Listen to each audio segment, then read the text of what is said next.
Assalamualaikum warahmatullahi wabarakatuh. Berjumpa lagi dengan saya di Wardan Channel. Pada video kali ini kita akan membahas tentang sumber-sumber masalah penelitian. Sebenarnya mencari masalah itu gampang-gampang susah, tinggal bagaimana kemudian kemampuan kita untuk menggali masalah. Dari mana saja sumber masalah? Kita saksikan setelah ini.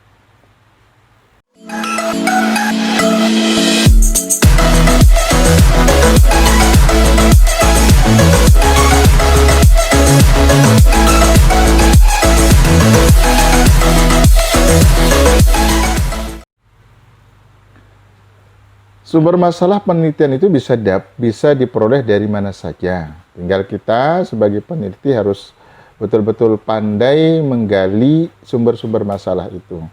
Ada beberapa sumber masalah penelitian itu. Yang pertama adalah observasi. Observasi itu bisa kita lakukan di mana saja dan kapan saja. Dan yang perlu diperhatikan di dalam observasi itu adalah kita membuat catatan-catatan kecil terkait dengan hasil observasi.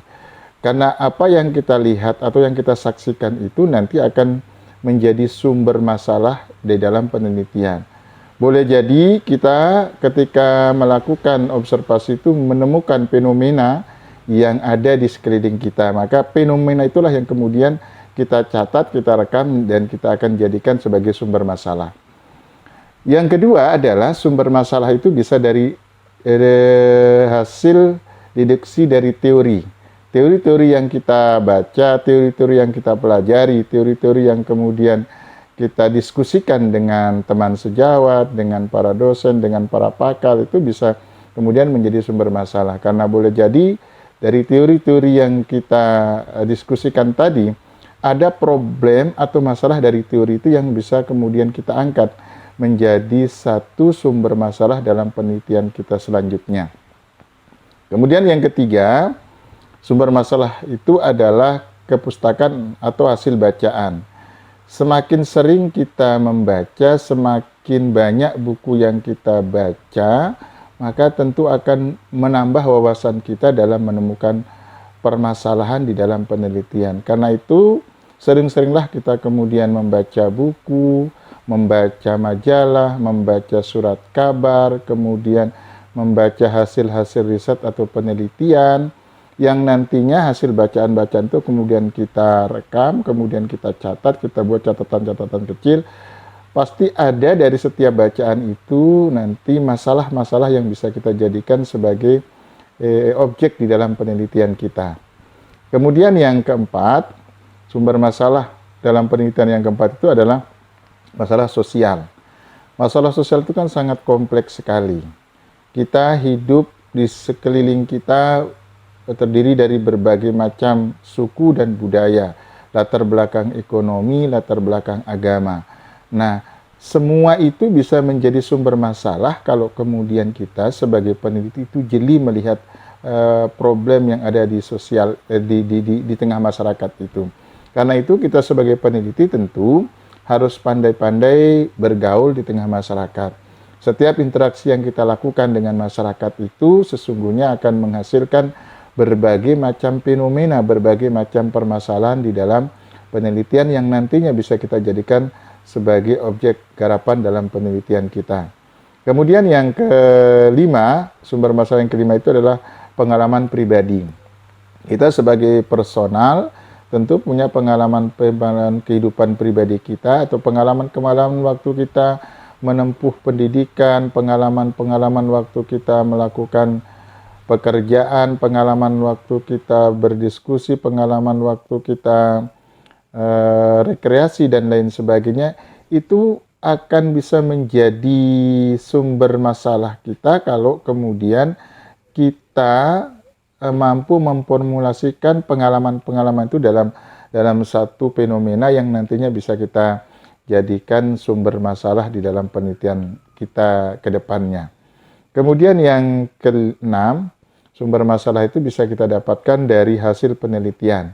Kita dianjurkan untuk mengkaji hasil-hasil penelitian terdahulu, hasil-hasil riset, baik berupa hasil penelitian pribadi, hasil penelitian kelompok, hasil penelitian yang dipublish di jurnal-jurnal, baik jurnal nasional maupun jurnal internasional, yang nantinya hasil penelitian itu juga akan menjadi sumber masalah bagi kita untuk kemudian menemukan satu fenomena yang bisa kita jadikan sebagai objek di dalam penelitian kita. Kemudian yang ketujuh, sumber masalah itu bisa kita dapatkan dari diskusi, kemudian seminar, pertemuan ilmiah. Diskusi kita dengan pakar, diskusi kita dengan teman sejawat, diskusi kita dengan rekan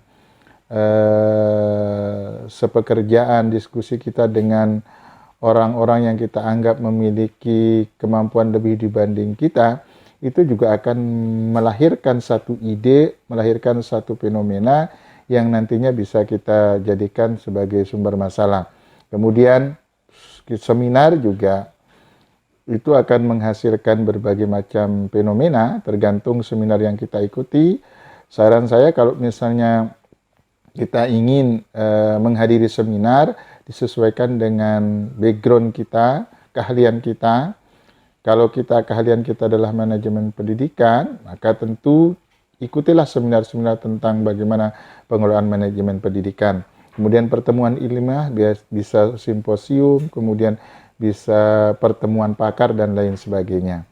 Kemudian yang kedelapan, sumber masalah dalam penelitian itu adalah pernyataan pemegang otoritas. Dalam hal ini tentu pemerintah dan ilmu pengetahuan. Pernyataan pemegang otoritas itu bisa kita jadikan sebagai sumber masalah. Contoh, statement dari gubernur mengatakan bahwa COVID-19 itu penyebarannya di Kalimantan Timur sangat masif. Contoh. Nah, itu bisa kemudian kita tidak lanjuti sebagai sebagai bentuk fenomena, sebagai bentuk masalah yang bisa kita lanjutkan dalam bentuk penelitian. Apakah benar statement dari gubernur itu mengatakan bahwa penyebaran COVID-19 di Kalimantan Timur itu sangat masif? Nah, tentu itu akan terjawab dari hasil penelitian. Juga pernyataan pemegang otoritas itu terkait dengan ilmu pengetahuan, misalnya hasil-hasil riset-riset yang dilakukan oleh para pakar itu juga menjadi sumber masalah di dalam penelitian. Nah, inilah 8 sumber masalah yang bisa kita jadikan sebagai patokan kita untuk menemukan masalah dalam penelitian kita ke depannya. Demikian yang saya sampaikan, mudah-mudahan ini bisa bermanfaat. Kita lanjutkan pada video-video selanjutnya. Nanti kita akan membahas terkait dengan bagaimana merumuskan rumusan masalah yang baik. Saksikan pada video selanjutnya. Demikian, Assalamualaikum warahmatullahi wabarakatuh.